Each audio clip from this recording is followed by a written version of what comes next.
CGS, CPNS, Gemar Sharing. Kembali lagi di CGS, CPNS Gemar Seri.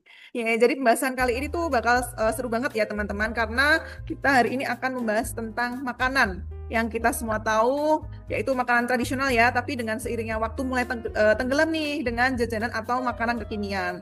Ya, jadi narasumber kita pada hari ini tuh ada 4 orang ya. Jadi yang pertama ada perkenalkan Kak Alif. Kak Alif ini, hai Kak Alif. Ya, Kak Alif itu sebagai Halo. pecinta makanan tradisional. Terus lalu yang kedua ada Mbak Nadine nih, Kak Nadine sebagai Gen Z masa kini. Hai Kak Nadine. Nggak ada suara nih. Lalu selanjutnya ada Kak Heru. Kak Heru sebagai si paling culture nih, pecinta coffee shop di mana-mana. Hai Kak Heru. Halo. Nah, selanjutnya ada Kak Zahra nih. Kak Zahra sebagai pembuat makanan tradisional yang kebetulan juga punya toko kue ya Kak ya. Nah, oke. Jadi bersama teman-teman ini kita akan membuka 4 sudut pandang yang berbeda ya. Kita akan ngobrol santai tapi bermakna. Karena makanan itu bukan cuma soal rasa ya teman-teman, karena juga sebagai identitas bangsa. Jadi kita mulai dulu dari Kak Alif nih. Kak Alif sebagai pecinta makanan tradisional, menurut Kakak itu apa sih arti dari makanan tradisional atau jajanan tradisional itu? Oke, Kak Bro. Terima kasih. Kalau buat saya, Kak Bro ya, jajanan tradisional itu bukan cuma makanan, tapi ada cerita di balik masa kecil dan budayanya. Nah, contoh saja klepon. Nah, pasti ada yang familiar dengan klepon, ada yang belum tahu apa itu klepon. Contohnya para Gen Z ini nih. Nah, tapi klepon itu punya makna dan filosofinya loh. Nah, klepon itu ada filosofinya di balik bentuknya yang kecil, bulat, dan hijau itu. Nah, saya akan jabarkan dulu. Warna hijaunya dari klepon itu berasal dari daun pandan atau suji. Nah, bahan alami yang terdapat di alam Indonesia. Nah, terus isinya ada gula merah. Nah, itu melambangkan kekayaan yang tersimpan di alam Indonesia. Lalu rasa manisnya melambangkan persatuan dan keharmonisan. Setelah itu, luar dari klepon itu ada taburan kelapanya, melambangkan gotong royong dan kebersamaan. Semuanya itu menyatu, tidak ada yang lebih dominan, dan semuanya memiliki peran gitu. Wah, gitu ya. Jadi Kak Alif ya, jadi bukan sekedar makanan tradisional aja. Ternyata di balik itu ada filosofinya nih. Oke, kalau gitu kita sekarang nanyakan ya dari segi sudut pandang Kak Nadine nih sebagai Gen Z. Bagaimana cara pandang Kak Nadine ini tentang makanan atau jajanan tradisional? Ayo Kak Nadine. Oke, terima kasih Mbak Afro. Jujur aja menurut aku jajanan tradisional tuh kalah di tampilannya sih. Kita kan sebagai Gen Z itu lebih tertarik sama makanan yang estetik, yang viral, yang dia packagingnya bagus, bisa difoto, bisa diupload ke sosial media. Bukan nggak suka jajanan tradisional, tapi menurut aku kalah saing dalam hal penyajian dan penampilannya, kayak kurang menarik gitu. Oke, jadi dari Kak Nadine kurang menarik ya untuk penampilannya. Lalu sekarang kita ganti sudut pandang ke Kak Heru nih sebagai culture people atau penikmat coffee shop. Ayo menurut Kak Heru bagaimana ini pendapatnya tentang jajanan tradisional? Oke, terima kasih Kak Bro. Menurut saya sebagai orang yang culture, yang sehari 3 kali ke coffee shop, menurut saya untuk makanan atau jajanan tradisional ini kurang menarik ya, dan perputarannya sangat lambat tentunya. Karena untuk zaman sekarang itu orang-orang lebih dan ke makanan-makanan yang yaitu eye catching, difoto bisa, dan banyak tren-tren makanan yang dari luar negeri. Menurut saya untuk makanan klepon juga di pasarnya juga kurang menarik menurut saya ya, karena mungkin dari segi packaging ataupun cara jualan dan kurang diviralkan, jadinya menurut saya kurang menarik untuk klepon sendiri. Oke, jadi tetap ya kurang menarik ya dari segi presentable-nya. Lalu untuk Kak Zahra sebagai yang punya toko kue ini ya, menurut Kak Zahra, pendapat teman-teman itu mengenai jajanan tradisional itu seperti itu ya Kak ya. Jadi menurut jenengan gimana nih pendapatnya? Oke, terima kasih Kak Bro atas kesempatannya. Di sini saya memahami semua pendapat kakak-kakak. Memang dengan perkembangan zaman sekarang ini ya, selaku pembuat makanan tradisional, tantangannya emang harus sekreatif mungkin dalam hal penyajiannya ya, tanpa mengurangi esensi dari keaslian makanan tersebut. Sehingga setiap orang masih bisa menikmati mulai dari rasa dan penampilannya. Jadi makanan-makanan tersebut masih tetap ada dan tidak tertinggal oleh zaman. Menurut saya tradisi itu memang harus dijaga, tapi zaman juga terus berubah nih. Nah, rasanya bisa tetap asli, kemasan, penyajian, dan cara jualnya bisa dibuat semodern mungkin. Budaya itu tidak harus kaku kok, budaya itu hidup. Oke, jadi begitu ya teman-teman, ternyata pandangan dari keempat narasumber kita. Lalu mungkin ada yang ingin diklarifikasi nih, atau ada yang mau ditanyakan nih untuk Mas Alif, Mas Heru, atau Mbak Nadine, atau Mbak Zahra. Silakan. Oke, izin Kak Pro ya. Saya mau tanya nih khusus kepada Kak Nadine. Jujur dong, selama ini Kak Nadine mengenal makanan tradisional itu dari pengalaman langsung atau lebih dari kesan visualnya? Oke, makasih pertanyaannya Mas Alif. Honestly, more to the visual sih, and I have to say kebanyakan makanan tradisional tuh looks very plain gitu, kayak not really my thing. Kalau izin masuk ya, kalau melihat dari budaya konsumsi hari ini, pendapat Kak Nadine ini bisa dipahami. Banyak orang datang ke makanan itu bukan hanya untuk mengisi perut, tapi juga mencari pengalaman dan juga sesuatu yang bisa dikenang, bisa diabadikan seperti itu. Oke. Kalau boleh saya simpulkan secara singkat, berarti yang menjadi masalah di sini bukan rasanya saja kan, tapi hanya saja cara kita memperkenalkannya, bagaimana gitu kan?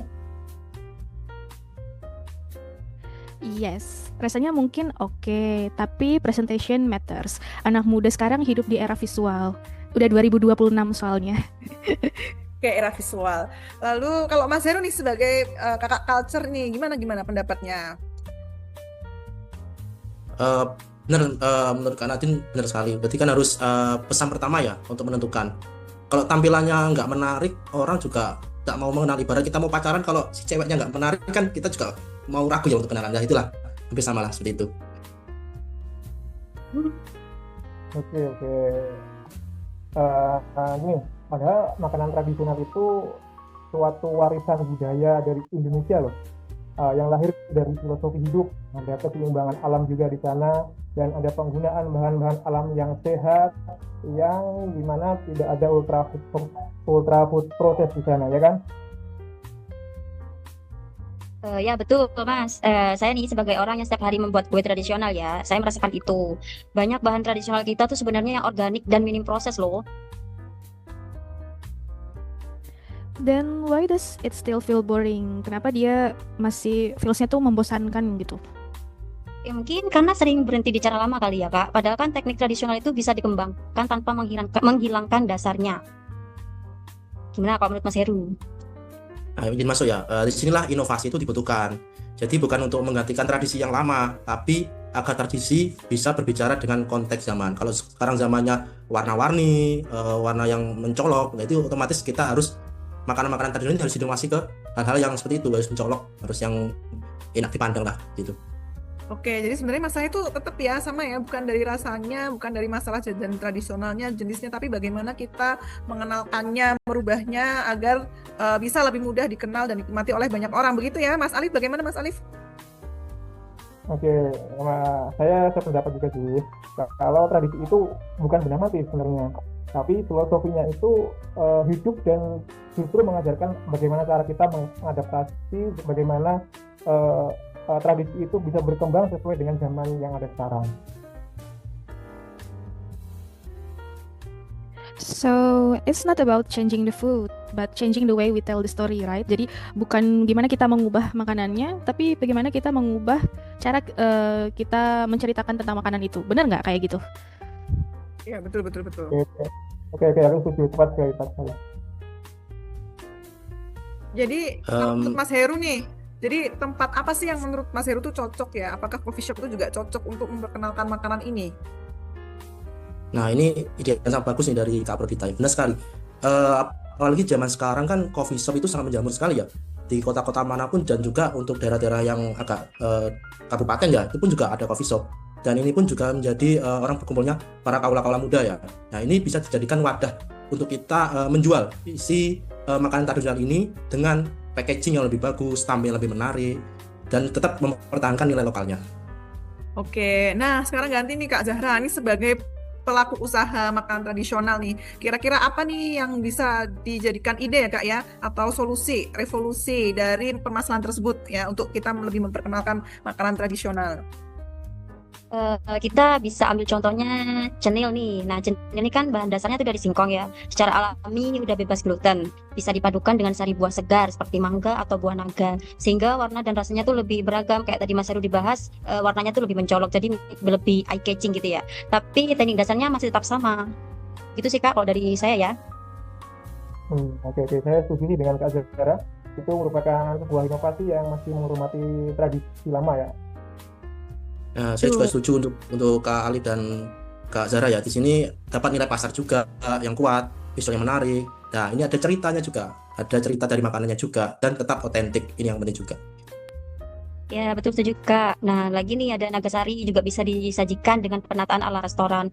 Isinya kan tetap pisang sama santan dibungkus sama daun pisang. Yang berubah kan hanya cara penyajiannya tuh. Kalau rasa samennya tetap sama kok. Oke, that's actually sounds nice. Tradisionalnya dapet tapi nggak boring. Oke, jadi yang ini ya kita lakukan itu bukan mengubah jati diri ya, tapi memperluas cara orang untuk mengenalnya. Kalau inovasi yang dilakukan dengan pemahaman yang bagus, tradisi justru bisa hidup lebih lama dan lebih lestari. Oke. Kalau ditarik ke akar filosofinya, makanan tradisional itu bukan cuma sekedar resep. Ia adalah pengetahuan hidup tentang bagaimana keseimbangan gizi, cara mengolahnya, lalu tanpa merusak alam, dan kebiasaan makanan yang berkelanjutan bagaimana. Oke. Ya, dan jujur saja ya Kak ya, banyak makanan pada zaman sekarang ini cuma menang di tampilannya doang. Tinggi gula iya, tinggi lemak juga iya, minim gizi pula. Terus kita tuh tanpa sadar juga ikut-ikutan, tapi lupa bertanya, ini tuh sehat apa enggak ya? Terus ini tuh punya nilai kebangsaan atau enggak ya? Benar enggak Kakak? Benar-benar kita yang sering ikut tren memang cepat banget ya. Apakah makanan FOMO sering-sering ikutan, padahal kita nggak tahu sendiri dia itu bahaya atau enggak. Dan biasanya untuk seperti hal seperti ini, FOMO itu sifatnya dangkal dan cepat berubah memang. Iya betul Kak, kita bangga antri makanan impor tapi cuek sama jajanan sendiri ya kan. Padahal bahan lokal kita itu lebih ramah tubuh dan bisa juga menghidupi petani serta pembuatnya. Nah disitulah sebenarnya nasionalisme bekerja lewat sebuah pilihan dalam kehidupan kita sehari-hari. Honestly, I never thought of it that way. Nggak pernah ada di pikiran aku kayak begitu. Kayak ternyata choice of food itu political juga ya. Ya betul-betul. Nah, oke. Data pun juga menunjukkan pola makan berbasis pangan lokal lebih berkelanjutan dan berdampak lebih kecil di lingkungan dan tubuh kita loh. Jadi, ketika kita memilih makanan tradisional, kita sedang memilih kesehatan, identitas, dan masa depan kita sendiri. Ya sebagai closing kali ya Kak, tren boleh datang dan pergi, tapi makanan tradisional itu tentang siapa kita sebagai bangsa. Kalau kita sendiri nggak mau merawatnya, ya jangan kaget kalau nanti yang tersisa cuma tinggal nama ya kan? Oke. Karena makanan tradisional bukan hanya warisan, tapi juga masa depan. Wah, Nice Kak, seru nice. sekali ya bahasanya pada sore hari ini ya teman-teman ya. Jadi bisa ditarik kesimpulan nih, mencintai jajanan tradisional itu ternyata mencintai juga identitas bangsa. Karena di sanalah identitas bangsa itu disimpan ya. Jadi budaya itu tidak akan hilang selama masih kita nikmati dan kita lestarikan, ya kan? Karena ada kata-kata nih, bangsa yang besar itu adalah bukan yang mampu mengikuti zaman ya, tetapi yang tahu apa yang tidak boleh ditinggalkan. Makanya nih hari ini teman-teman, saat kita memilih apa yang kita nikmati, sebenarnya kita juga memilih apakah tradisi itu akan terus hidup atau hanya tinggal cerita atau nama. Jadi sekian teman-teman, terima kasih ya atas sharing-sharingnya. Dan kami pamit undur diri dulu. Sampai jumpa di podcast berikutnya. CGS, TPNS, Gemar Sharing. Benar, sharing. Bye-bye. CGS, CPNS, Gemar Sharing.